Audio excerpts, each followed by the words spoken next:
Oklahoma where the winds come, sweeping down the plain, twisters blow away your kingdom. Noise from the Sooner State, feel it in your eardrum. Way past the beginning and we are nowhere near done. My goodness, I'm nice with it. You can snap back, hold your hat, this how I'm fitted. Getting fueled up off your hate as if I need it. Why it takes on eating lighter, people say I did it. You didn't know? When I hit the road, dog cities hear me spitting flows. Meanwhile, on tracks, I'm really not your typical spiritual, lyrical miracle, you imbecile. Going harder than a tombstone. Here lies in a method that never saw its doom, though. Joints instrumentally fired by IQ, yo. Rocking like a Lucifer track, but what do you know? Forward and I can't go back. Welcome all. This is the Outsiders Green Country Soccer Podcast. My name is Mario. I got my good co-host David with me. How you doing, David? Pretty good, brother. How you doing? I am doing pretty good, man. Other than today's morning's little doctor's visit, everything's going pretty good. Well, I know we talked about not talking about Premier League, and let's not talk about Premier League this week, but we're actually kind of joined by a special guest today. He used to be the sporting director, is that correct, Caleb, from Memphis 901? But we have our new sporting director and also general manager for FC Tulsa. Caleb, welcome to the show. How are you doing today? Good, guys. Thanks for having me. I appreciate it. Awesome. Well, David, I'm going to let you start because I normally start on this, but go ahead. Hey, Caleb, how you doing tonight? Good, thank you. Awesome. So first of all, welcome to Tulsa. Welcome to new position here at FC Tulsa. I guess what I want to start with tonight is what brought you to Tulsa? Yeah, that's a really good question. It happened pretty quick.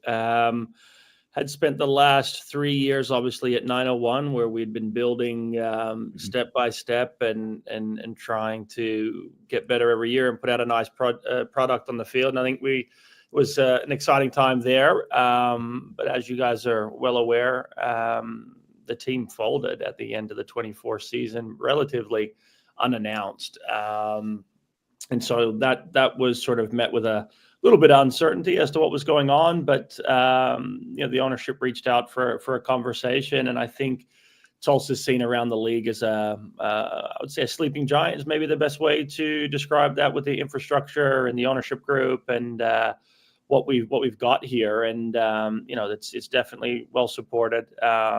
Talk maybe in the future of a new stadium coming, the training grounds top 3 in the league. So there's a lot of things that kind of, when you come and you take a look, it's quite exciting. So when it was all said and done, I just felt like this was the place to be, and I was really unfamiliar with the city.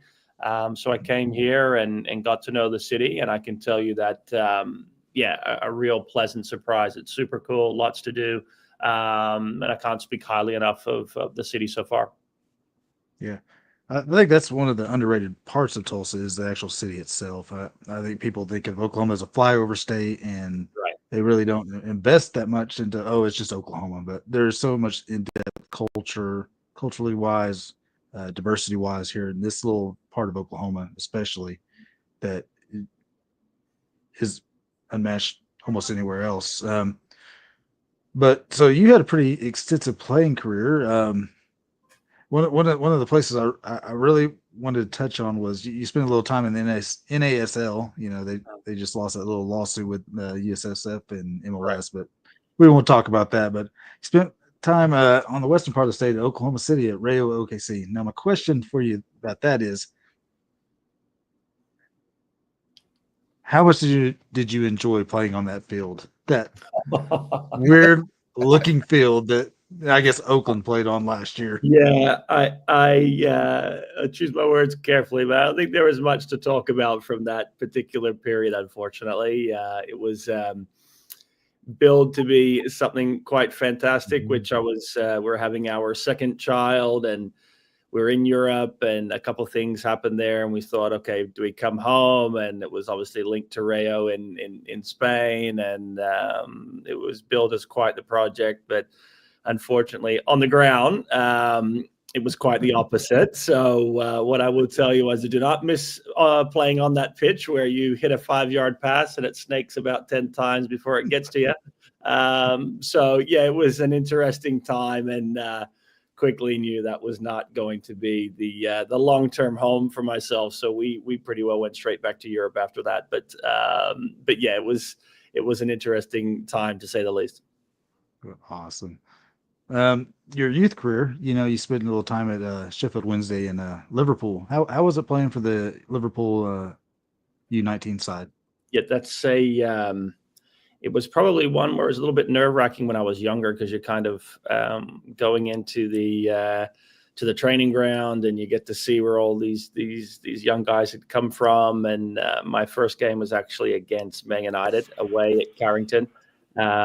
So we went down, my family came, and while we're warming up along the side of the pitch, it was a home match day for Man United. So all the top boys were there doing a walkthrough. It looked like a walk and a stretch off to the side. I vividly remember there was like a pole that parents could lean upon, like a big rail, and they were on the other side stretching. And yeah, it was really cool. I think it was those sort of events shape you, and that's definitely a moment of learning and growth, and getting to go and train at Millwood. And at the time, Rafa Benitez was the coach, and every Thursday they would do finishing practice. So they would send a little old-fashioned English taxi over to the training ground of the youth, and jump in and scoot on over, and then get wailed on for half an hour and go right back. So yeah, it was really cool. But you can clearly see why they develop who they develop. And then at Sheffield Wednesday, that was kind of a landing spot for me when I first came over from Australia. And it was really good people and really good club, and they invested in the youth, and they trained at the same time as the first team, and they had no problem to bring academy players over to the pitch and let them train, and for numbers and things like that. So yeah, completely different mindset, but really great experience, and really cool place to play. And so you got to play all over the world soccer. You were a goalkeeper. Where would you fit the USL Championship in with the different leagues that you got to play in around the world? Yeah, it's a good question. I would say it's probably between that sort of League One and League Two in the UK, lower level League One, and kind of in around the League Two. I know that you guys will be aware of Jeremy Kelly going to Crawley Town, but we had arranged that in Memphis. Would have been August of 23. I guess that's when we had called a friend of mine puts money into the club, and he's gone over, and I use that as a yardstick, where he's done quite well for them at Crawley, and he's playing a large number of games, and they're in League One. So I think if you look at that's if you're into the English game, that's probably the best way to put it in the English game. I played in Portugal for a long time in the Premier League there, and obviously that's probably a different sort of standard. But what I would tell you is that this league is growing and growing rapidly, and the quality that is willing to come here now, that's increasing.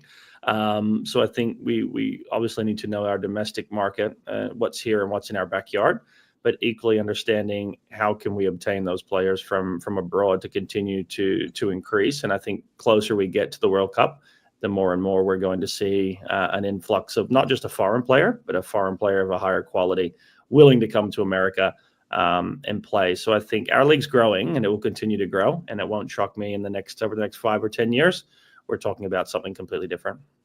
Right. All right. So I'm going to transition to a little bit of FC Tulsa talk. One thing I personally noticed this year with the roster build is we've went to a more youthful roster. We're not seeing any signings in the late 20s, early 30s anymore. I think maybe there's been one or two that's in that age range, but we're not seeing guys on the tail end of their careers right now. We're seeing guys that's gaining their footing, getting their first taste of USL Championship, moving up from League One or MLS Next Pro. Is that the continuation of how you want to build this roster for this club with Coach Spencer? Yeah, I think it's Age, I would say it matters. I'm looking more at quality. We want guys tried and tested. So if you look at what we brought in with Delence, he's won a championship. He knows USL, right? So he's been there. He's done it. He's coming from an MLS level as well.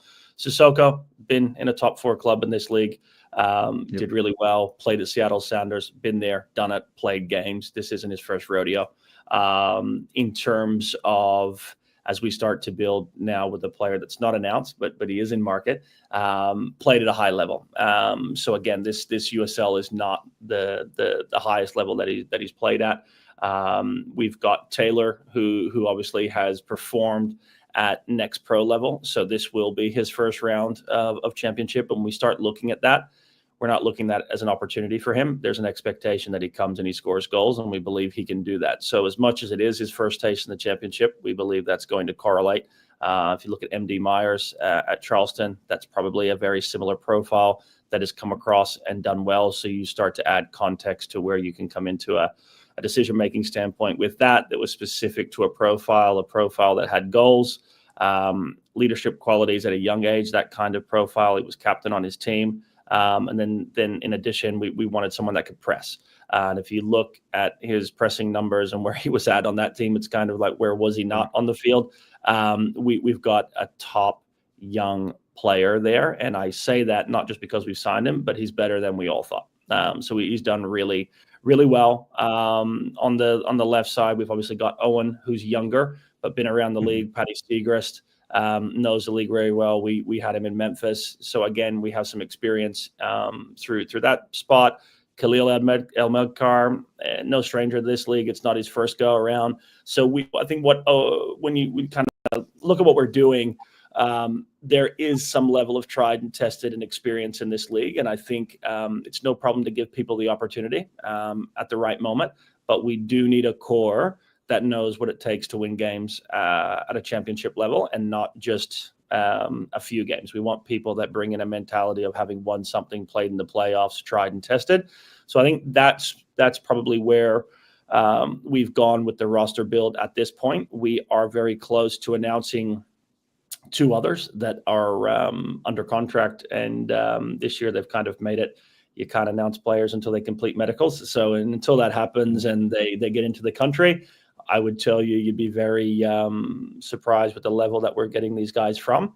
And I can confidently say when the roster build is done, this will probably be the most depth and quality, at least in the last 3 years across this. So with that is the expectation that we win games. And be high up the table as we can get, and we're not going to shy away from that. That's where we want to be, and I think we accept that with the level of player that we're able to bring in. Awesome, yeah. So you brought up Taylor Calhera. You brought up a good comparison, MD Myers. That's originally who I thought when he was announced. It was like right. MD Myers. Yeah. Both came from the New York City FC system. They both played MLS X Pro. And he just had a quality breakout season last year with Charleston Battery. And I think that ties into my next question is, you had a gentleman at Memphis 901 by the name of Aaron Malloy, who was at Charleston Battery with MD Myers. Yeah. Do you foresee us bringing in kind of an engine of a team, or is there a person already on the squad that you could see could be the Aaron Malloy to be the engine that drives our team this year? Yeah, look, I think we are adding in that area. You will see that, and we're probably going to do that again before it's all said and done. And we are looking for players that can bring quality in that part of the field. I think the teams that we'd put together previously, part of my thinking is to have someone that can dictate the game in the middle, but it's a two-way player, not just an offensive, I'm going to spray balls, but I won't defend. And equally don't need someone that can just break up plays, but give the ball away 24/7. So we're looking for someone that can be a two-way player. And I'd say the two-way player thing is going to be across the board. Like, we're not looking at luxury 10s or a luxury striker or a fullback that just gets forward. The general consensus of this team will be roll your sleeves up, defend, and attack. So yeah, to answer that in a nutshell is we will add in there. We have done so. You'll see that coming forward. But what I will say is that we equally have some really good players. Booba in the middle, he's got an engine. He's a young player with a ton of potential. against Dallas the other day was phenomenal, really good. So it's not as if boys coming in are just going to have a walk in the park to play. We really have some talent there. Edwin defensively is quite good and respected in that front in the league. Taylor's obviously been around, and he's just a very steady Eddie in the middle of the park. So I think what we're trying to add to give us a lift, both in quality and experience. But listen, when it's all said and done, the best man will play. So that gives us competition, and I'm okay with that. One more question for right now, then I'll let Mario ask some stuff. But you brought up a gentleman, Edwin Lazo. I know he had an injury there towards the end of the season that kept him out the last 4 or 5 games. Is he good to go? Is he back healthy and ready for the beginning of the season? He's back, and I think what boys are seeing now is the new way of working. We brought in Leandro Spinola. He was also with me at Memphis as director of sports science. Before that, he was at Corinthians in Brazil for 6 odd years, and he's worked with players in the Premier League and played Serie A, tons of them in Brazil. But the reason for mentioning that, it will be the emphasis we place in that part of the squad in terms of training environment and the expectation there, to keep, not only get people fit, but keep them fit, and really change the way we're working on the field. So there isn't an excuse any longer where we can say, we have a small squad, we can't play the same team 3 games in a row, meaning Saturday, Wednesday, Saturday.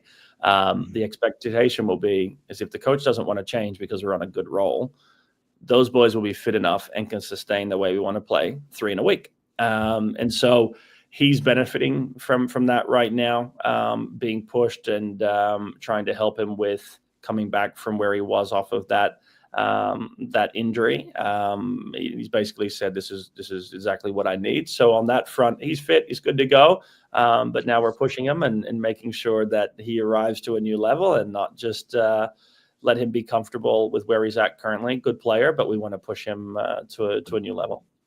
Awesome. Go ahead, Mario. Perfect.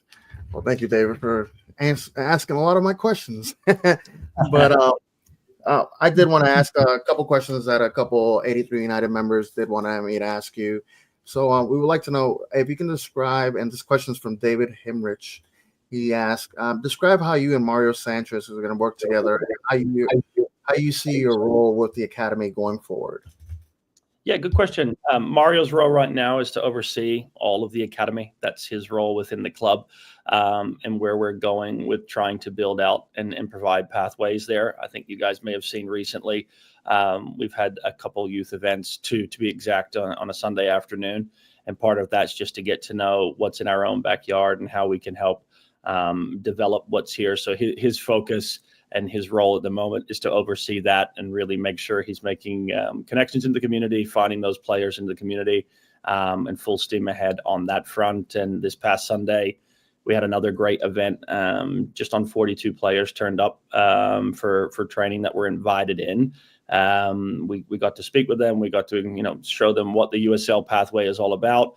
We had them go through their paces with Leandro Spinola, so our director of sports science from the first team, getting them in there and really working with them to experience that, followed by a session out on the pitch with Mario and the staff. So good for them to sort of see the next level. Great for us to bring in kids from different clubs that are of a high quality, to where they can,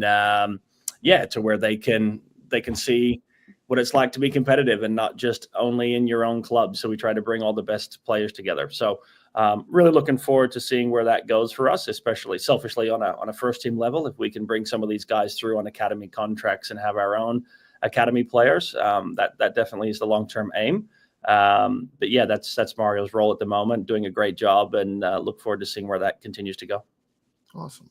My next question that I have for you, with all the players that you signed, and I'm loving the fact that we're starting with a lot of defensive players, and height. That's one thing that we've been asking for, because we've been like the shortest team for the past couple of years lately. To be honest, I want to say even probably till 2017. But we wanted to know what kind of a lot of fans want to know this. What kind of style are we going to be playing? Are we going to be playing more defensive block, like a 4-3-3, or are we going to be playing a little bit of everything? Trying to. I'm just going to be upfront and say it.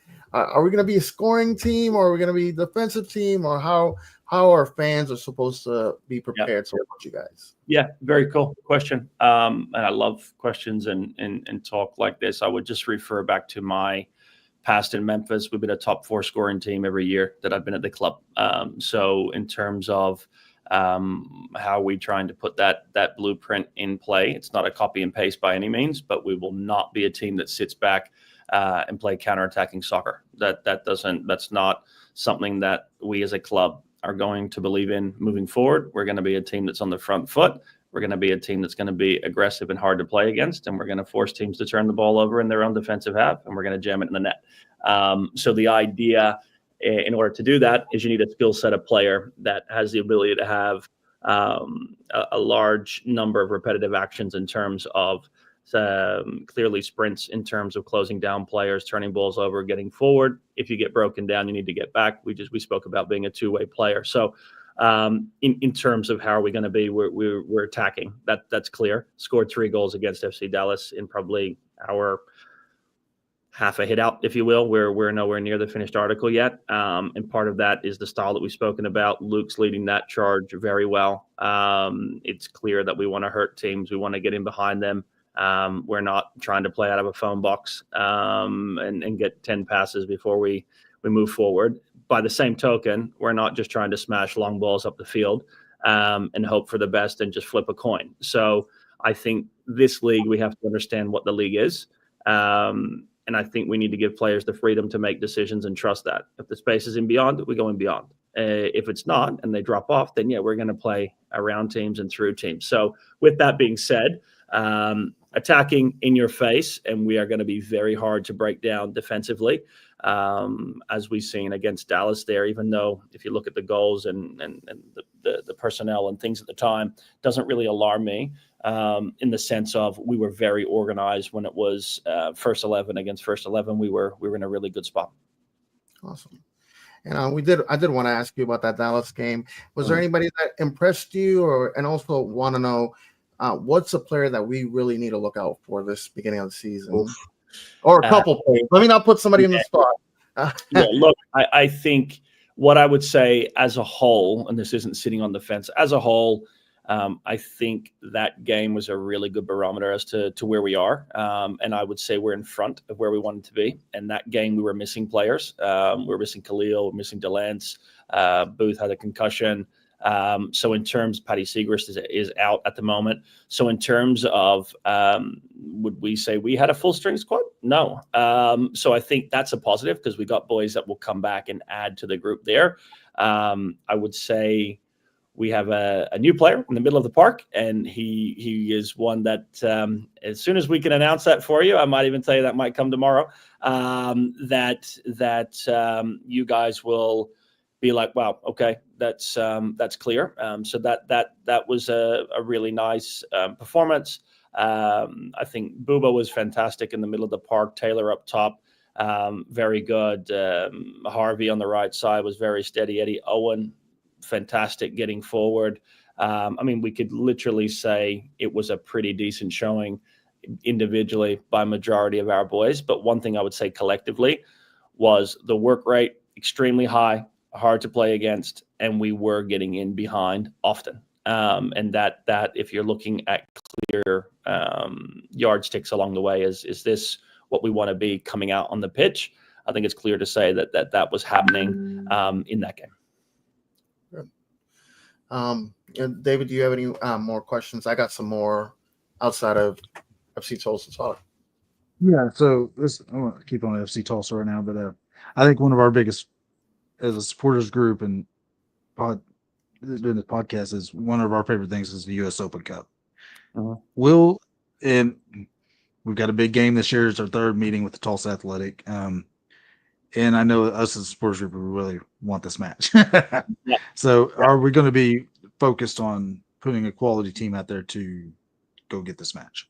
Yeah, 100%. And I think if you look at where that falls, I haven't got my calendar in my office in front of me. I think it's the third game of the season. This goes an away game, a home game, a midweek game, and then we're back at home again. So I think in that point of the season, I don't think you're going to see a ton of rotation. To be honest with you, I think it's going to be us finding our feet, and I think what you can find is these games are tricky. They're not easy. It's one team's sort of World Cup, if you will, and then a lot of teams get caught into rotating everybody and anybody and thinking that it's going to be a walk in the park. I've equally lost in the first round, and then we've gone and beat a full-strength Atlanta United side in Atlanta. So got to see both sides of the coin. And what I will say is these games aren't easy. They require focus. They require respect. And we definitely will respect them. But at the same time, as with any game, we expect to go into a game where we come out on the better side. Definitely got respect. David, real quick. That match is 4 days before my birthday. I know Saturday is a home game, but if I can see at least 5, I'm not asking too much, just 5, I'll be happy. Hey, we'll see where we go. We'll take a win we can do. So let's see how we go. But hey, I'll tell you what, you guys are well aware of what's gone on in the past with those games, and that's not lost on us, right? So we'll make sure that we respect them 100%, and we really need to focus on ourselves at that point in order to get a result. Definitely can't overlook them because they are a very quality semi-professional squad out there, one of the best known ones in the country. But my other question was ticketing for that game. I know they've already released a ticket link, or is FC Tulsa going to provide a ticket link, or do we need to purchase tickets through their link? That is a really good question, and I will get an answer to that. That I don't know right now, so I don't want to misspeak, but I tend to believe that we can also provide something there to where our guys are, I'm sure they want sat together, not amongst their fans. So I'm sure we can get you grouped in the right way, and we can address that. And they may already have that, and I've just not seen. But we can definitely get you guys some information on that. That's no problem. Go ahead, Mario. I was going to talk about the big news that happened today. You want to talk more about that, or do you want to go talk about FC Tulsa some more? Go ahead and ask that one question from YouTube real quick, and then you can move on to that. Sorry about that. I just forgot about that. So we got a question here on YouTube. It's coming from, I'm sorry if I butcher your name, Iwan Matusa. This is a really nerdy question. Does the team have a focus on player nutrition? Yeah, good question. I think every player at this level, and definitely the collegiate athlete as well, you sat through nutrition seminars to nauseum. So if the professional athletes don't understand what's required of them by now, they probably never will. Having said that, we do body fat testing. And that's a clear indicator of where people are at fitness-wise, and usually people get themselves offside when it comes to food and not eating clean or eating portions that are too big and so on. So we do speak to them about that. Their breakfast is controlled. And that's one thing we've been able to implement in the club this year, is providing meals for players after every training session, which wasn't happening previously, but it's definitely a need for the boys to get food into them as soon as possible after the sessions are over, as opposed to waiting 2.5 hours until they get home. You kind of miss that vital window of getting food into the body. So there is a focus. I wouldn't say we're scooping their protein powder for them or putting milk into a tube to see where we're at. But the reality is, I think most of the boys know what is expected on the road. We control food. Game day -1, we can control the pre-match sort of that meal going into the next day, where it's always clean food. The breakfast we control, pre-match meal we control, and post-match meal. So with that, especially surrounding away matches, very much a controlled environment when it comes to food. Awesome. David, do you want to touch on something else? No, go ahead. Okay. There was one more question that I didn't need to ask you. So I know you've been at Memphis 901, and I know you're starting off here with Tulsa. Is there any comparisons, like you can say city-wise or, with the club?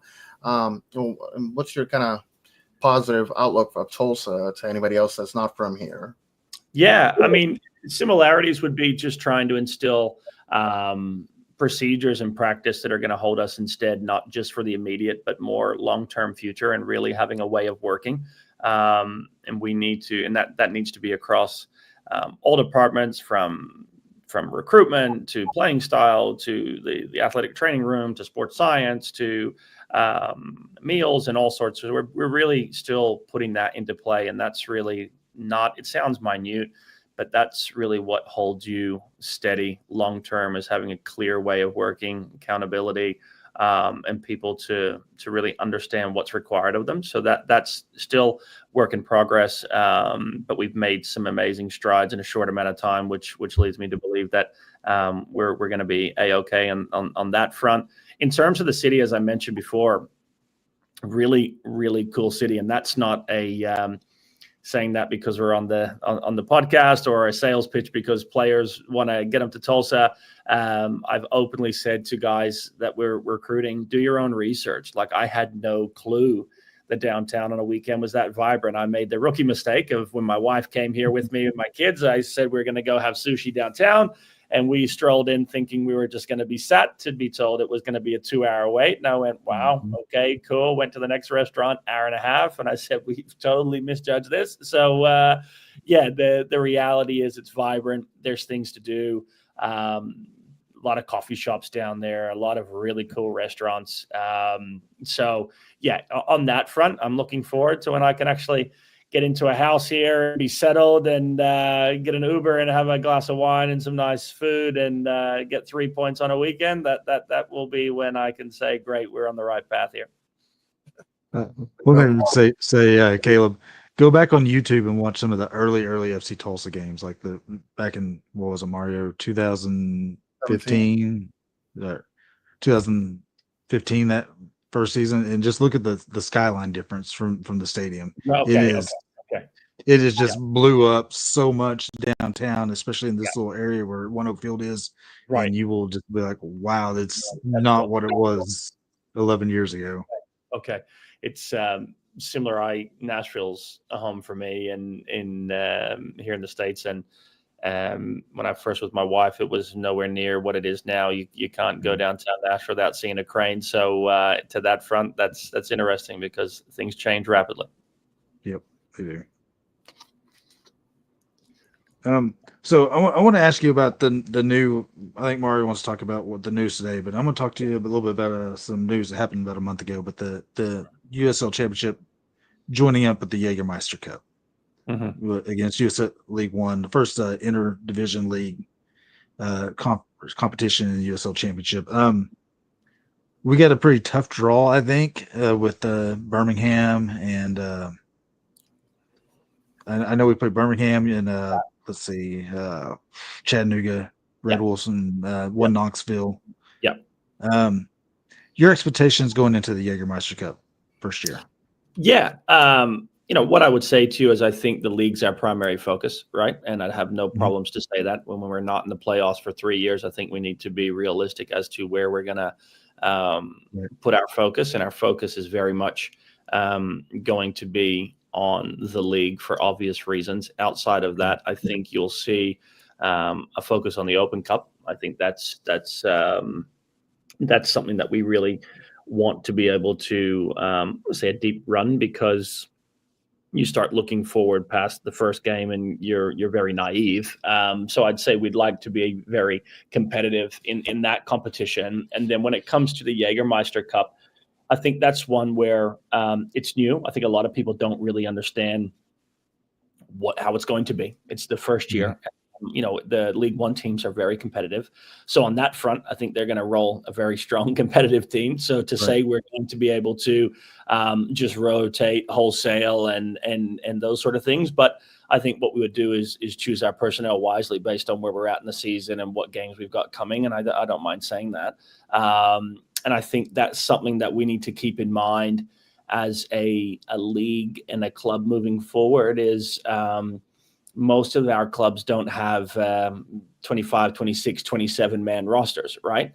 So you're adding in more games, which is great, but you're also increasing the workload to the players. And then traditionally in our league, the load portion has not been comparable to, say, a club playing in the Premier League, then you're playing in Europe, and then you've got the FA Cup, and you've got Carabao Cup, and you've got all these cups, and all of a sudden, like, you're seeing them rotate out of necessity because the players will break down. So I would go as far as saying this is our first little foray into management and seeing sort of where we're going to go with personnel. And with this being the first year, I think we just really need to see where the players are at and where we're at and how we're traveling, and go from there. But I think it's a little bit of an unknown, but I like the format. I think it's great that we're able to increase the exposure within USL, and there's definitely talent in League One. So it's great for us. The more games that we can see live with players, the easier it is for us to get an understanding of them and body languages and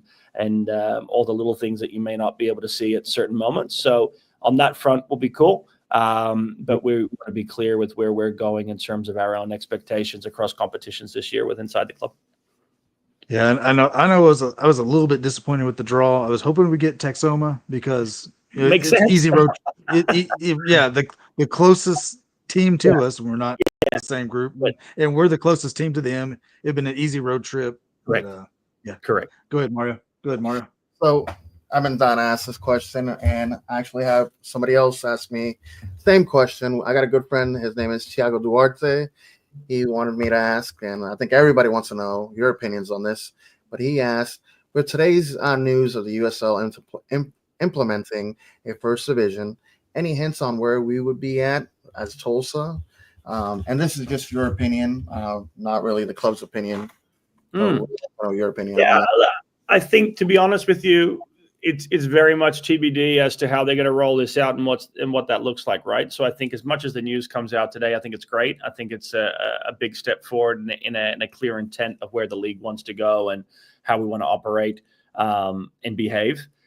My viewpoint is in Tulsa, we expect to be in the highest level of the USL ecosystem as we can at all times, and I don't see why not. We start talking about infrastructure, our training facilities put us in the top 3 of the league, and I can debate people on that every day of the week. So in terms of where our ownership have invested and where they've put us, I think we would expect to be in that conversation. Obviously, we're in a baseball stadium, and I'm sure people will start to say, well, how does that look like for this? But the reality is once you go to Division One, that's no problem.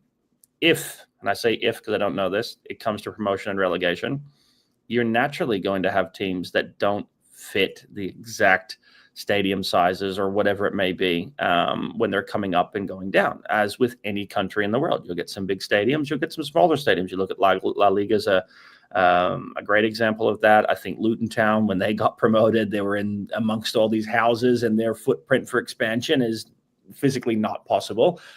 So in terms of how does that work, I don't know, but I would expect that we are very much considered in the top echelon of that format, and I'm sure I'm not speaking out of turn for our ownership group and saying that that's exactly where they'd want us to be. Awesome. And as soon as you said the word, my head just started ringing. What is your opinions on ProRel? I think it's great. I think it's fantastic. It's not lost on me. The ownership, and I say this from a USL standpoint and MLS standpoint, you start speaking to owners that invested tons of money, and then all of a sudden you're going to be told you can go and get relegated. Like, you put yourselves in that boat. You're thinking, I'm not sure I agree with that when we're the ones really doing the groundwork for the league and doing the hard yards. But I think when it's all said and done, it will make the league more attractive in America. Every other country kind of has this. And I think it's going to be something that gets the average sport fan probably to cross over in America, because it doesn't really exist anywhere else. So yeah, I'm a fan of it. I think there's a long way to go to implement that. I think there's things that the average fan doesn't fully understand. Is if you have promotion, relegation, you have a 12-team league and then another league that's maybe got more teams. What's the travel costs? What's the format of the games? And all of a sudden you start running the numbers of games and you're like, well, that's kind of weird. You play 3 times a year, or how you do 4. And now all of a sudden you got more games. You need to be in 3 different time zones in terms of meeting those requirements. So I think there's a lot that goes into it. What I'd love to see and I'm sure the league would love this as well, is to see a TV right deal that really is meaningful and powerful, and comes back to aid some of the clubs, and that sort of contingent maybe on a pro rel. And I'm speaking completely on a personal opinion here, but if that were to be something that could come to the forefront, where there was some sort of TV right money attached to this sort of pro rel in the future, would be really cool, because it gives something back into the clubs, and you get to see an exciting format. And I think long term that brings this game into the average sport atmosphere for the fans that traditionally are in basketball or whatever the other sports may be. They can maybe gravitate to something that has meaningful games at the end of the season, but you're not competing for a championship, you're competing for survival. That in itself, I think would be really cool. Awesome. David, go ahead. So I think one of the things we sort of program travel and portion of it in the United States, I think that's got to be taken into account. Especially, say that one more time for me. You just cut out in the beginning. Sorry. The traveling portion of playing in the United States, it's not like it's a bus ride or a couple hour trip to the other side of the country. It is a travel here is difficult. If you're playing in Rhode Island, or you're going from Monterey or Seaside, California to Rhode Island, it is a difficult long trip. Right. Do you think that's going to play out a little bit in the decision for Pro Rail 2, that you won't be able to kind of partition it off to here's an Eastern Conference, here's a Western Conference? Yeah, that's a really good viewpoint, and I that's part of this building out the true plan, right? And I think there's so many factors to be considered, but I can tell you one of the single biggest line items for any USL club is travel. So when it's all said and done, being grouped into kind of the East and the West, and you can really stay that side and have less crossover games maybe to try and keep your travel costs down and those sort of things. I think, owners wouldn't be opposed to that. Let's put it that way. But then you get people saying, well, I'd like to be able to play some crossover games and get what we have currently. But yeah, travel is a huge component of this. And I know that last year in Memphis, we ended up in the West, and it was like the hours of the games, and we probably were the team closest East that was playing in the West. So we're going to play there, and then your fans are having to stay awake late at night. So I'd say, same thing in Tulsa, right? Like how does that work? So a lot of different variables and a lot of things that go on to the chalkboard of drawing that up. But I think we all know they're not going to please everybody, and the first round is probably going to be met with a lot of blowback, and it is what it is. That's just kind of how it's got to be. But I think long term, a stake in the ground and moving in that direction, it'd be pretty powerful, so long as it made sense on a cost basis. Right. Do you think there can be any adjustment by the USSF for Division I, Tier 1 status, their requirements? I know you touched on a little bit stadium requirement. There's going to be a metro population of 1 million people in like 75% of the markets. And there's a couple other restrictions. So like got to be in 3 time zones, got to have a certain amount of teams. And then it's got to increase in year 3 to like, I think it goes from 12 to 14 or something like that. Do you think that there's going to be talk about maybe adjusting some of that?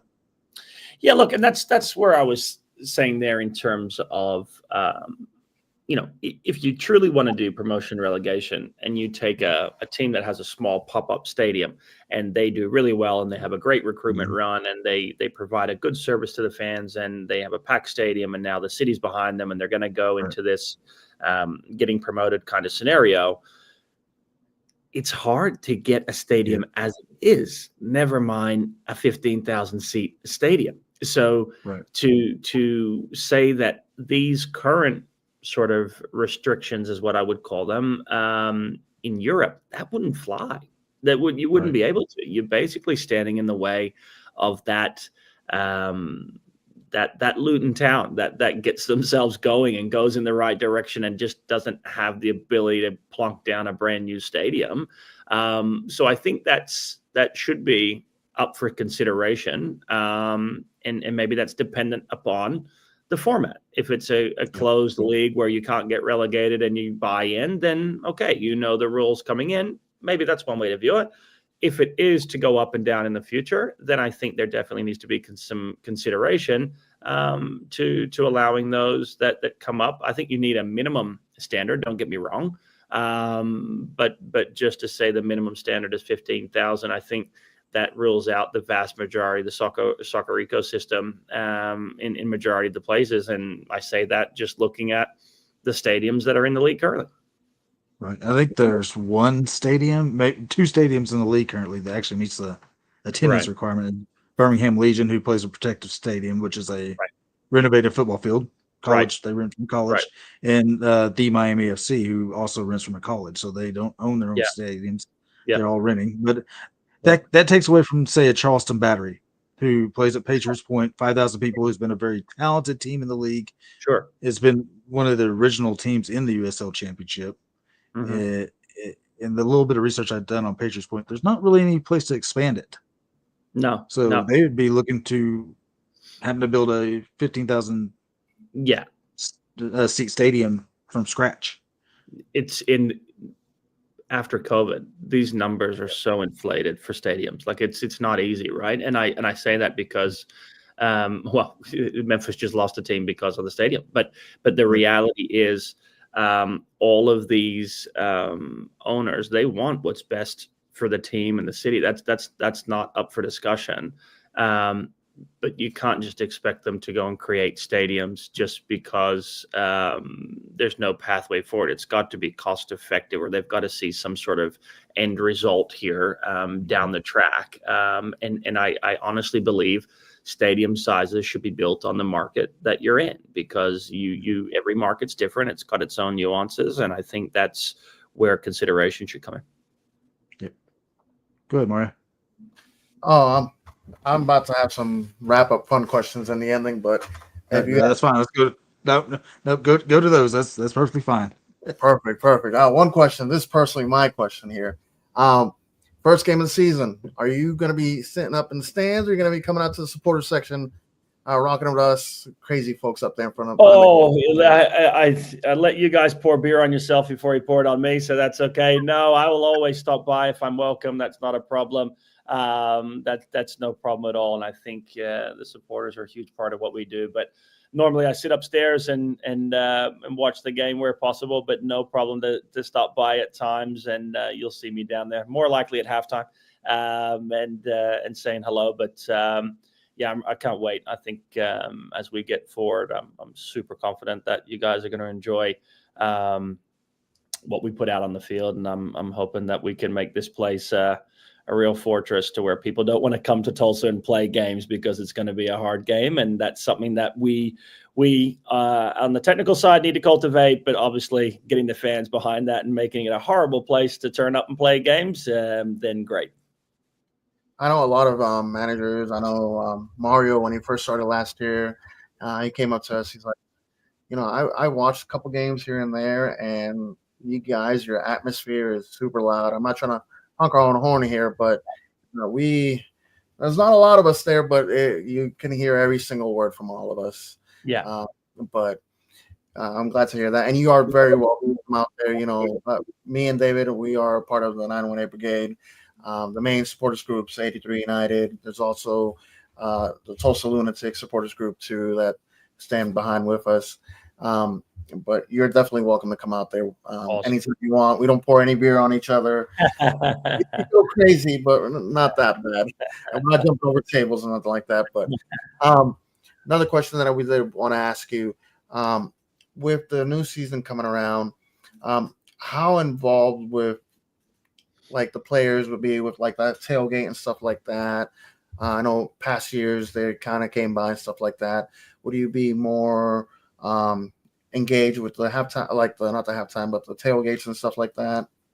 Yeah, I think that's one where what you'll find is most of the guys don't know if they're in the match day squad at home until it's time to get down in the tunnel. So it's hard to have them outside in the tailgates and those things, just because they usually sleeping and doing their pregame, and then they come in and you kind of find out if your jersey's hanging up, then you've got a squad number for the day. If it's not, they're probably annoyed, and then they kind of at times some of them are asked to train because they know that the next 2 days would be off. But in general, what you'll see from the boys is getting out in the community and being around a lot more. That's something that we started with at the YMCA. This year, we really wanted to get the group together early and do that. It was an amazing appearance. I don't know if any of you guys had stopped by there, but they put together a lovely facility, couple turf pitches, and they have a food bank for the kids. They have a water station for the kids, so kids can come in there and get food if they're unable to get food at home. They gave them Wi-Fi routers so they can do their schoolwork. And it was really just a really cool place that the kids can come. And so we want to get involved with that then. And the boys were fantastic. Every member of staff turned up all the way through to ownership. So really cool event. So I'd say all in all, maybe not tailgate specific, but in terms of being a good partner with you all in the community. And if we can do things together where we can go out and make a difference and really cultivate soccer and leaving a positive impact in our own backyard, we're definitely going to be your biggest partner in that. Awesome. Go ahead, David. No, keep going, man. I think I'm done for that. I've talked way too much. Caleb. You're good. I think that's my main question, though. The last question that I have for you. Tomorrow's Valentine's Day. Do you got big plans with the missus? Oh, well, so I'm living here in Tulsa alone. Obviously, my family is back in Memphis, my wife and my two boys. So I've been driving backwards and forwards a decent amount. So they will come in, believe it or not, tomorrow. And they'll stay through the long weekend. So looking forward to having them here. And I'd say that's probably the hardest part of the move so far, an adjustment, is just kind of the family being in one spot and working away in a different one. But once the school year finishes mid-May, the family will move over and we'll be here and ready to roll. But don't tell my wife, but I've got to find somewhere that will take us all for a reservation tomorrow evening. So we'll figure that out. Awesome. If I can give you just two quick places. One, Tokyo Garden, if you like hibachi, that is a spot to go to. And then anywhere in East Tulsa for good Mexican food to take out. It's not really a good dining place, but you'll find a good Mexican spot. Cool. I've been here for 15 years now, and I'm still discovering places left and right. So that's awesome. Yeah, I'm a food guy, so we'll find that. Don't worry. You could probably tell by now. I've gone up a few sizes since I retired. Same, a little bit for me too. Well, David, that's all I had. Do you have any more questions or anything like that, man? I'm good. Well, Caleb, thank you so much for being on. Really appreciate it. We can't wait for the season to start. The couple till preseason games are going to probably be there and celebrating and hopefully watching a victory. And then we can't wait to meet you and see you again in person. Absolutely. No, thanks very much, guys. And we do have those 2 preseason matches coming up next weekend as well. You're all more than welcome to get out there. They're 2 back-to-back games. So if you can't make one, you make the other one. But yeah, thanks for having me. Happy to join anytime and looking forward to a great season. Sounds good. Well, you have a good night. Thank you so much. Thank you, guys. Thanks, Caleb. Thanks. All right. No worries. Bye-bye. Bye. Well, awesome. Well, that was pretty awesome. What do you think? Got you ready to go. Got you ready to go, doesn't it? I got my jersey already on. Come on. Yeah, you're ready to go in. Are you that midfielder he's talking about? Does that? But I wish I would have learned. I wish I would have known. I kind of want to ask me, like, so who's this midfield we're talking about? Yeah. So yeah. But it's okay. Well, but is there let's anything else? Go ahead and talk about the big elephant in the room that we kind of skirted around with Caleb. But today's announcement from the USL that they are in 2027 going to be trying to implement a first division men's league. They're aiming for 12 to 14 clubs. How are you feeling about that? That's a pretty big Man, I've been seeing foreshadowing this, and I've just been hoping for this to happen. Um, and it's going to be pretty amazing. With all the rumors going around, with us possibly getting a stadium, I was hoping that Caleb kind of slipped up a little bit and just say, "Hey, with us getting a stadium." Oh, I mean, but no, he was straight professional, and he's a great guy, and appreciate for him being on. I would love to see us on there. Do I see us getting on there the first year? I don't think so.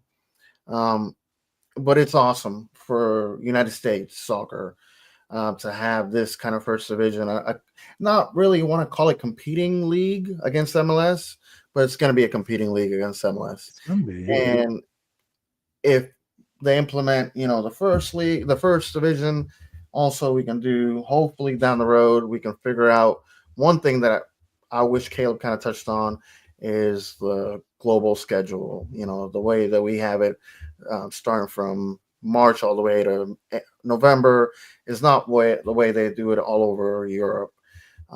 That's something that I really wanted to ask him. It's okay. We'll ask him next time.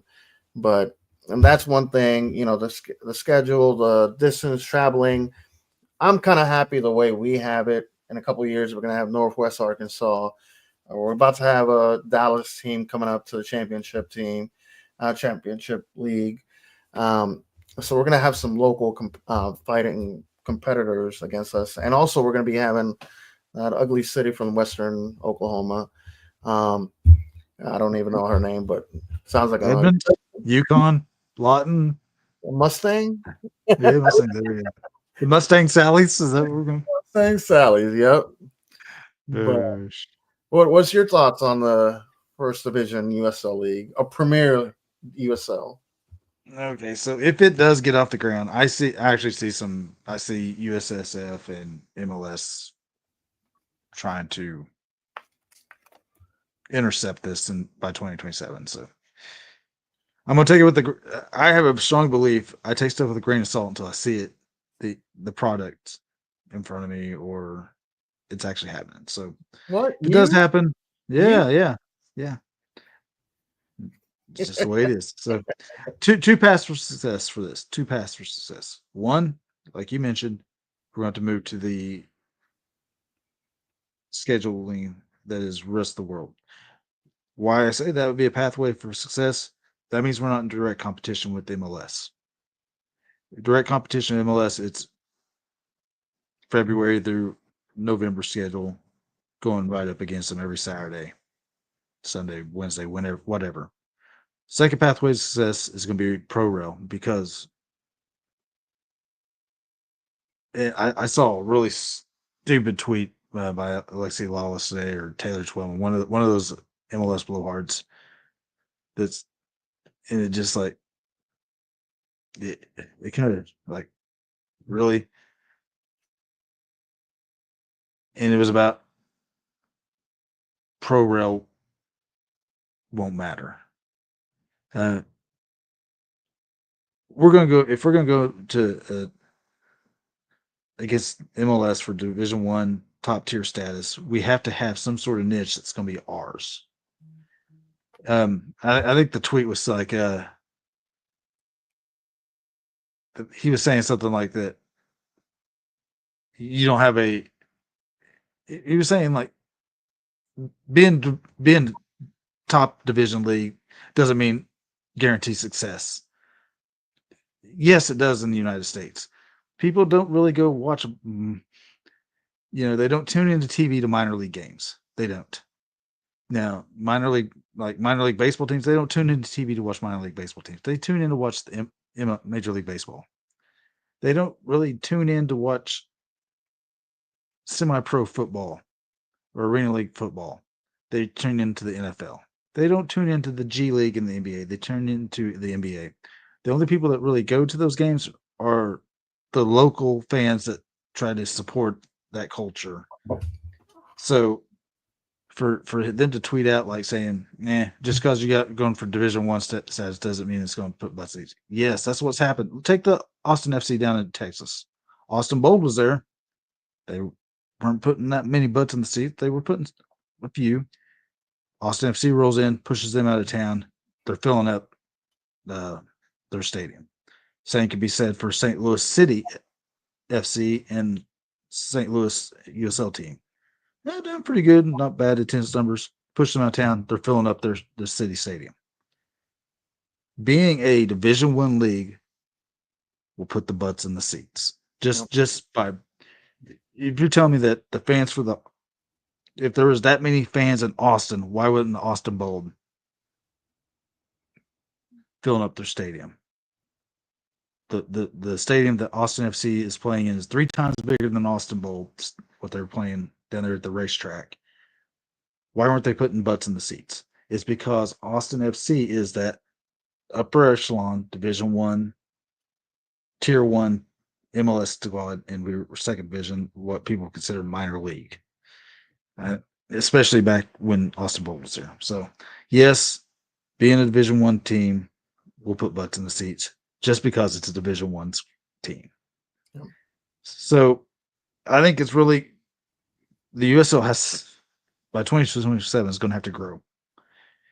Louisville City's got a great stadium, but it's an 11,500 seat stadium. It's got the opportunity to expand. Widener Field up in Colorado Springs, it's 10,000 person seat stadium. It can expand to 15,000. Birmingham plays in a huge football stadium, but they don't own it, and that's part of the ownership of being a Division I status league. You have to own the stadiums. Teams have to own the stadiums. It's the same with the Miami FC. They play a huge stadium, but they don't own it. It's a college stadium. The USL is going to have to catch up on the infrastructure side before they're kind of putting the cart before the horse, because none of the teams actually qualify for that Division I status. Yeah. No, I fully agree, man. I as grew up watching Premier League, I want to see that kind of status here in the United States. I want to see my local team make those strides and be at top. I want them to be the LAFC of the USL. But just like Caleb said, and like you're saying, there's a lot of process that we need to go to. I know I'm not against Pro Rel, but I know there's measures that we need to fill in before we can actually leap to that amount, to that standing. But it's exciting. I'm really excited to see it, and I can't wait for more news and more information to come out. It is. It's very exciting. And I loved his example of Luton Town. I didn't know anything about Luton Town until last year. And then I started researching about Luton Town. And I thought their stadium was absolutely awesome. It is definitely wedged in between apartment buildings. Yeah. It is. You have to use the stairway to one of the apartment buildings to get into one of the seating sections. It's awesome. Can it expand to anything if there's a seat requirement? Not really. So, I mean, and,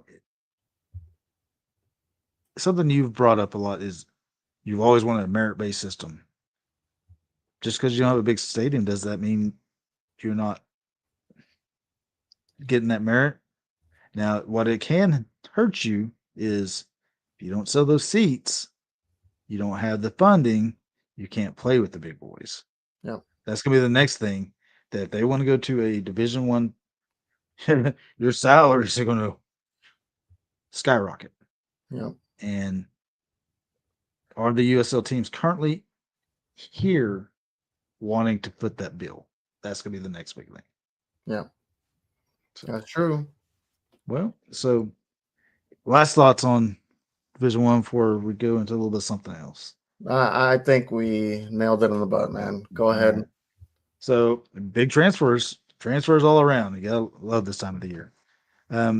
Personally, the last few weeks since the last podcast, I think the big one's Augustine Williams going to Pittsburgh. That deviates the course from Pittsburgh and Bob Lilly ball completely. Usually he takes shots in the dark, college kids, and now he's bringing in one of the most decorated scorers of all time in the USL Championship to the team. Thoughts on Bob Lilly getting a big playmaker in Augustine Williams? Oh, it's about time. To be honest, I'm excited to see. I should be following the East a little bit more because I don't know what we're going to be in year in and year out. But when Caleb was talking about them being in the West. I was like, oh, that's nothing new to us. We've been in the East and the West the whole Right. 4 year, Switch 5 it years. every year. But no, I, kudos to him. He has a playmaker. He has a scorer. But Bob Lilly, he's gonna be very, very defensive, and yeah, like I said, kudos. That's all I have for him. Okay, my number 2 biggest pickup in the last few weeks, Danny Trejo to Birmingham. Yeah, that one right there. I was like, he was available. Crap. But hey, good on them. I know they lost a lot of good players too, and but Enzo Martinez, Danny Trejo, Ronaldo Damas. Woo. Oh man, Birmingham loading it up. Trying to fill up their stadium. Right? Tyler Pasher. I can't forget Tyler Pasher. No, nobody can. All right, so my number 3 and number 4 pickups, both by San Antonio and both former Tulsa players, Diego Pacheco and Alexis Suwahi, going to San Antonio. Daggum you, Harry. Harry, you are living the high life. I remember listening to your podcast a couple of weeks ago, and you're like, when are we going to be signing players? When are we going to be getting this? And now you're robbing from us, man. You're robbing from us. Can't believe those guys are joining the Fighting Harrys down there in San Antonio. That's okay, man. You guys got some great players. Alexis Suwahi in the back defense, really good player. Pacheco, I wish you could have came just one more year, but it is what it is. That back line there in San Antonio with the Cronali and Tainer and now Suwahi, it's gonna be legit. And my number 1 biggest pickup in the last few weeks by the Miami FC, Bill Hamid. Yeah, I thought we were USL was kind of getting away from a retirement system. I don't know about that one. That is, man. I'm sure. I'm scratching my head, just like trying to why. Well, so a little research. I guess his daughter's playing down in the Florida area with the USL women's team. So I think he's going there to play, get one more paycheck and play near her daughter. But the Miami FC roster build, I'm just wondering how many international spots they have. It feels like they've announced 12 people and 10 of them are international spots already. Yeah. It's weird.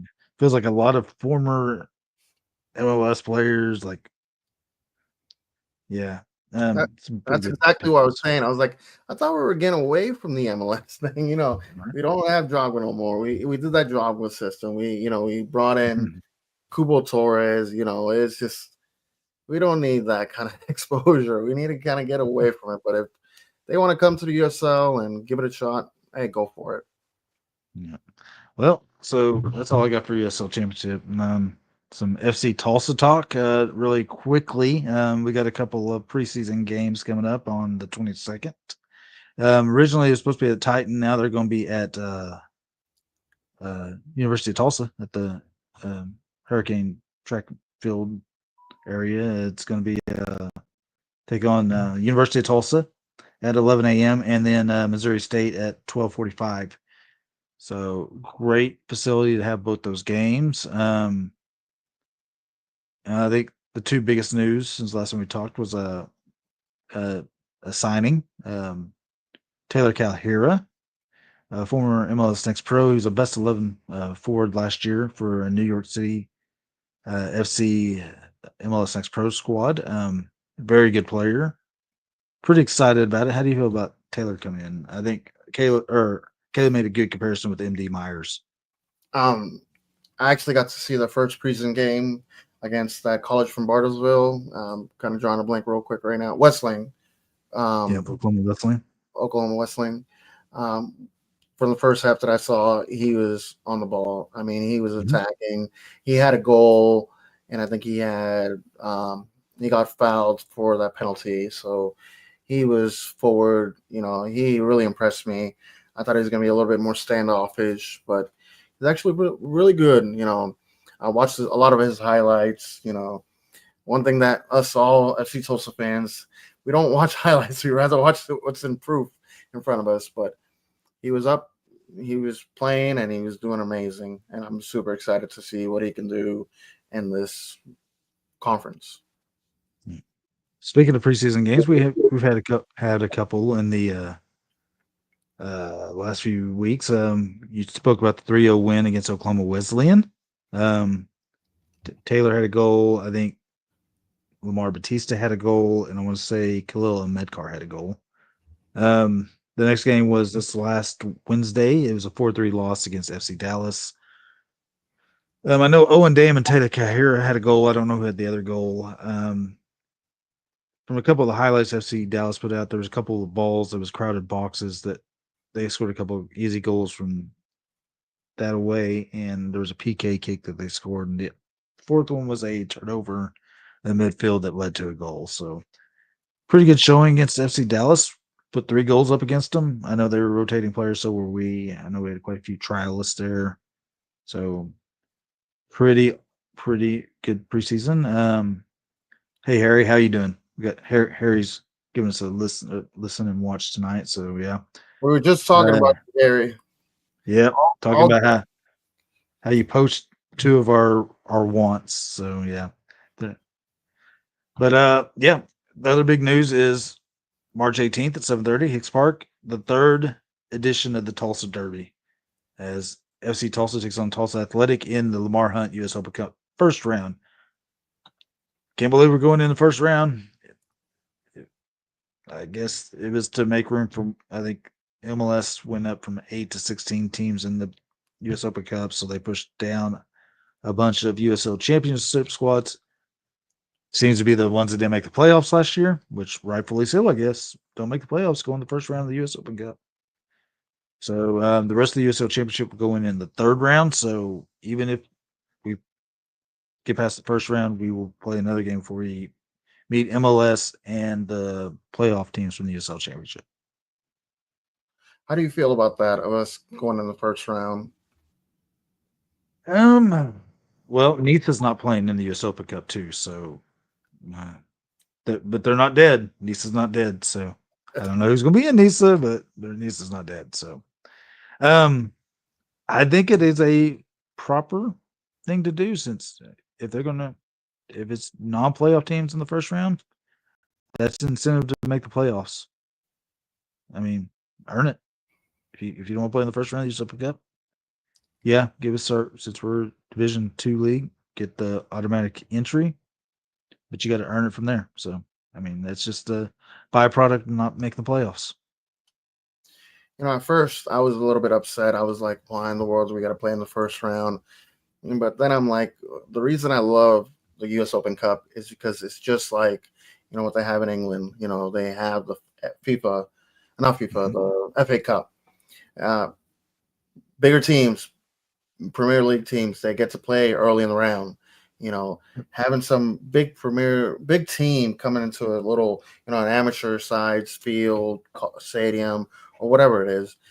For me, it's exciting, and I would love to see that more, and it gives more reasoning for MLS to actually go, not this year, but hopefully down the road, be like, hey, if USL can go and play an amateur team, a semi-pro team, you have no reason why not to. You can't use the schedule congestion because it's you're the one that shot yourself in the foot for it. But yeah, that's why I'm excited now, and I can't wait to see what's going to happen down a couple years from now.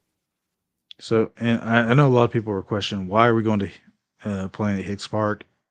So there is a rule in the U.S. Open Cup that if you play the same team back-to-back years, you have to alternate sites, like we did in I want to say 2022 and 2023. We played at One Oakfield in 2022. We played at Hicks Park in 2023. 2024 we didn't play them, so I think that just erased it all, and it was just a draw again. So we'll go to Hicks Park and try to build a good team and play tough there. And can't overlook the Tulsa Athletic. I mean, they're one of the most dominant semi-professional teams in America. So I mean, they've won NPSL a couple of years ago. They're very tough in the UPSL last year. Just can't overlook them. So, all right. So that is about all the FC Tulsa news I have. Pretty excited that some hints of some possible signings in the near future, or they're already signed announcements in the near future. I know I've been jonesing for a signing. So, What you have yeah, that? man. Come I on. did get a good one for my official USL 1 team. Jorge Corrales is playing for Texoma, so awesome to hear about that. Might have to go down there and see Jorge and Solo Asante going to Texoma. Hey, technically they are an Oklahoma team, so we got to kind of cover it. I don't know if we count that part of Oklahoma. Yeah. All right, just a little feedback for everybody that's listening to this. David's new USL team is Texoma. So League One. League One. Excuse me. I did watch a bunch of Union Omaha last year, but now if you don't know what Texoma is, Texoma is Sherman, Texas, which is right there on the Texas-Oklahoma border, and they're kind of incorporating I'm forgetting Durant, Oklahoma. Yeah, so Texoma, Texas, Oklahoma. So yeah. Jorge Corrales, excited for Jorge. Yeah. I'm excited to see him that he's playing a lot closer to Tulsa. Yep. So that's even great. Well, what else you got, man? So there is something that we do need to talk about. We got to say congratulations to Tulsa FC, the Channel Cats. They actually got to win this past weekend. I think it was on Friday, I want to say. I think it was Wichita Stars, I want to say, if I got it correctly. Wichita Arrow. Oh, Wichita Arrow, excuse me. So congratulations on that victory. Yeah. I was about to bring up their next 2 games. They got a couple games coming up soon. So yeah. Go ahead. So on the 15th, they take on the Oblivion on the road, and on the 16th they take on Omaha on the road. So at 8 p.m. on the 15th and 1 p.m. on the 16th. So their season is quickly coming to an end. But best of luck to them. And congratulations getting that first win of the season. So yeah. Well, anything else you have? Go to some hot takes. Hot take sounds good. Go ahead. All right. So my one and only hot take for you is, with the announcement of the USL First Division League, what would you like to call it? Oh man, I already posted this online, but I'm going to go ahead and say it here: USL Premier 1. Boo. I know it's lame, but we have a championship. We have League 1, League 2. I mean, it's just fitting that we can make it Premier League. I don't want to Americanize it as much as everybody probably wants to, but I just want to keep it simple for me, and it kind of shows the world, hey, this is an actual Division 1 team. How about you? So I'm on Reddit right now, and there was a potential name for Division 1 USL. I'm just going to say a couple of my favorites that people have commented on. USL Platinum, the shiniest league. Like that one. Okay. Bund US Liga. Bundesliga. Yeah, I like that one. Let's see. Serie America. Rip off Serie A. Let's see if there's any other good ones I like. There's USL Premier, like UPL, United Premier League. I like the Serie America. I like that one. I kind of hope like maybe we can get a title sponsor, and maybe like the Barclays USL Premier League, something like that. Maybe go back to the Barclays. How the Premier League used to be Barclays. So next thing you say, Gulf of America. We're not going down that rabbit hole, but no political context in this podcast. Never will be. Never will be. But all right. you told me yours, so I guess it's turn for mine. So we are going to be getting Dallas. We're going to be getting Northwest Arkansas. We're going to be getting Oklahoma City. Which one are you more excited about? Ozark United. Ozark United? Okay. Yep. And you got to explain why. So I'm Cherokee County, Oklahoma is where I grew up at. So I'm about an hour south of Tulsa. Silent Springs, Arkansas, Springdale. Silent Springs is about an hour from where I grew up at. Rogers, Bentonville, that area is about an hour and a half, 2 hours from where I grew up at. So I grew up going to Arkansas a lot. And I know that area pretty well. It's a very beautiful area. Lots of you're in the foothills of the Ozark Mountains. I mean, very beautiful area. Bentonville's really nice. It's home of Walmart. They have really put a lot of money. The Waltons have put a lot of money into that Bentonville area, Rogers area, and they have world-class museums. They have great food. They have cool little breweries, great biking trails. Just it's a cool area. I think it's a really untapped market, especially sports-wise. And I think it'd be it's an awesome place, awesome away day. So, if I can answer my question real quick, and I don't know why I'm saying this, I want to see Oklahoma City come back. I was debating on saying, I know, Vamos Tulsa, and don't end this quick. I do have some friends out there. They're getting their new stadium, and wouldn't it be awesome their first game against Tulsa and they get beat? That for me would be amazing. I would love to see. I will say this for Oklahoma City. I'm glad they're coming back. I felt for the fans. I didn't feel for the organization, especially for Bob Funk. He ran FC Tulsa Roughnecks into the ground. He tarnished that name where I don't think it can ever be brought back. So I felt for their fans because it's hard putting your all into something that you love in 8 years and someone says, we're shutting down. And they honestly looked like they were on the cusp. The organization was on the cusp of planting it 6 feet in the dirt. And for them to get a little bit of glimmer of hope with the Mats project and an investor to come, I think that was the golden goose, the investor coming in and putting money in it and resurrecting it pretty much. So happy for the fans. I care less of Oklahoma. Happy for the fans. Happy for us. It'll be a quick away day. So Yeah. I mean, yeah, that is true. That's what I was looking at too. 2 hours to either Northwest Arkansas or Oklahoma City, and then 4 hours to Dallas. And hopefully, there's been rumors about Springfield having a team.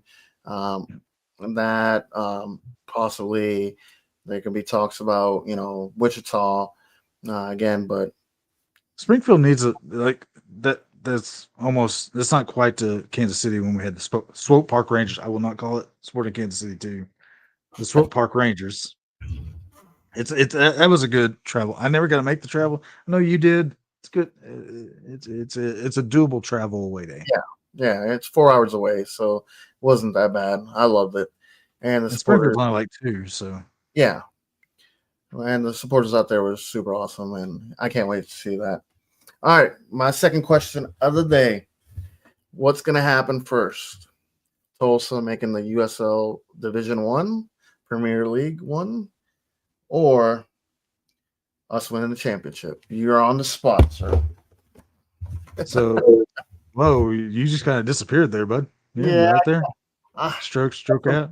Has some technical difficulty. There you go. So I'm gonna say the championship. Us winning a championship because like I said, I'll believe when we get Serie America when I see it. We could be like Liga USL, or I don't know. What's our United States European abbreviation? Liga Liga on, but Liga UA. Liga Oos.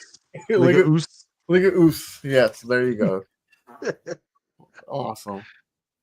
Well, David, do you have any more outtakes? Any more things to put out there? I'm good. I just want to thank Caleb Patterson Sewell for coming on. Harry says, "Get that stadium." Yeah, I'll go start digging the dirt right now if I need to. I mean, I wish it would happen. I know there was some stuff floating around towards the end of last year that there's a momentum for a new public works project, I guess, with the city, and I know it said something like they're exploring revitalizing a part of downtown where they would put a soccer field, and that they were going to go into talks with FC Tulsa to do something like that. So we're hoping that there's behind closed doors action going on that. So, but if I need to go start the dirt work right now, I got a shovel. Mario will meet me there. We can go start digging right now. But yeah. Yeah. Yeah. Just like that. Go ahead. Thanks, Caleb, for being on the show. Thanks for FC Tulsa for making him available for us. We do this because we love it. We don't get any money from FC Tulsa or anything. We greatly appreciate when they make players and management coaches available. And same thing with when we've had Tulsa Athletic people, ran FK, FC Tulsa Channel Cast. We just appreciate it. People give us an hour to talk to them. Oh yeah. Just like you said, I really appreciate also to Ben to helping us connect this with Caleb. I love it all. Appreciate it. Everybody that's been watching since the beginning, it's been now close to an hour and a half. Really appreciate you guys watching. If you ever have any questions, comments, if you guys ever even want to be on, we'd love to have other fans be on with us, and we're gonna have full hour or plus talking about all of this. I'm super excited. Do me a favor, go out to TU, watch the game on February 22nd. Come out, come support. Show the team, see what I saw on the first pre-scrimmage match. Team needs your backing, and you guys won't be disappointed. We have great people behind all the scenes, and we can't wait. Do me a favor, if you like this pod episode, we're also I'm going to be finishing recording after this, and I'm going to be having it on Spotify, on any kind of app that plays any podcast. You'll be able to find it. Outsiders Soccer Podcast. Do me a favor, share it, like it, repost it on any of your social medias. Do me a favor, message us on Twitter, Facebook, Instagram. David, you said you got it on Blue Sky. I started 918 Brigade, but we will be doing a Outsiders Blue Sky account shortly soon. Yep. Even on that. Last thing, little pun right there, but Harry, you have to come to Tulsa. There's a match. You can't be missing it out this year. And somebody has some scotch ready for you. You should come to your birthday tailgate. That's gonna be a good one. Yeah, That's gonna March 22nd. March 22nd. We're gonna be. I forgot who we're gonna be facing off. It doesn't really matter, but it's gonna be a great match because it's gonna be my birthday party tailgate, and the last tailgates that we hosted was the best tailgate that we ever hosted. I'm just saying. Carlos. Yeah, hey, Carlos. Hey, yeah, the man can cook and he can drink too. We all did. But I really appreciate it all. I thank you so much. Y'all have a good night. Also, happy Valentine's to everybody. Don't forget to give your significant other something soon. Also, here pretty soon, we're going to be having our 918 Brigade new scarves coming out soon, and a lot of more stuff coming down the road. It's going to be TBA for right now, but thank y'all for listening. Really appreciate it. And like always, Vamos Tulsa. Vamos Tulsa. I don't even got a chrome. I caught the Glock, mama oldest acting like he grown. Now peep the logic. I got a heap of problems. A mathematician, you see, I gotta keep it honest. I'm past offensive. From my childhood, I force you to forfeit. Turn snitch across over source work for corporate. The hardship is not marked for fake artists barking. The artsy astrologist, a start to your rocket ship. Soon as I change styles, the moment that y'all pocket it. And prophets' eyes prophesize giant size dollar clips for blessings. There ain't no way contested for as outsiders charging 20 G's a session. Forward and I can't go back. Lessons that I went through, put some questions on my mental. Forward and I can't go back. The stress that I've been through, I left that in the rear view. Forward and I can't go back. Lessons that I went through, put some questions on my mental. Forward and I can't go back. The stress that I've been through, I left that in the rear view. Yeah, outsiders in the casa.